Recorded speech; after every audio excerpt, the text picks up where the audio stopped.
Kasalukuyan namang nagtatrabaho ang kanyang mister na si Gilbert sa isang airline company sa Muscat, Oman. Bago pa man ipinanganak ang kanilang pangalawang supling, nagpasya na ang mag-asawa na si Mrs. na ang manatili sa Pilipinas para alagaan ang kanilang mga anak. Parehong nagtatrabaho noon sina Edith at Gilbert, pero aminado si Mrs. na nag-e-enjoy na siya ngayon sa pagiging stay-at-home mom. Mas masaya kasi kasama mo na yung mga bata, na lagi mo sila nakikita, na naalagaan mo, papakain mo ng maayos. Kesa yung magtatrabaho ka, siyempre, kahit nasa malayo ka, isipin mo yung mga bata pa rin. Disciplinarian si Edith pagdating sa pagpapalaki ng mga bata. Dahil di lang siya nanay, kundi pansamantalang tumatayo ring tatay ng mga ito dito sa Pilipinas. Hindi naman maikakaila ni Edith na paminsan-minsay naiisip niya ring maghanap na muli ng trabaho. Mas praktikal daw kasi kung dalawang magulang ang nagtatrabaho.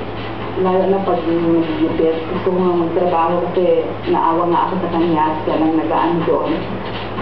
Eh, sabi naman niya, para lang sa mga bata, hindi ko ka na nagtitiis na siya doon.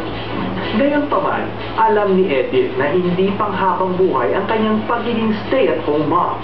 Balak pa rin daw niyang sumunod sa kanyang mister sa Oman pag malaki na ang mga bata. Laking pasalamat pa rin ni Edith at naririto siya para sa kanyang tatlong Maria. Hindi raw tulad ng ibang mag-iina na once a year lang kung makapag-bonding, sila araw-araw magkakasama, nagkukwentuhan, nagmamahalan. Mom, message ko sa'yo this Mother's Day na sana maging healthy ka, long life, and happy Mother's Day. I love you. Thank you.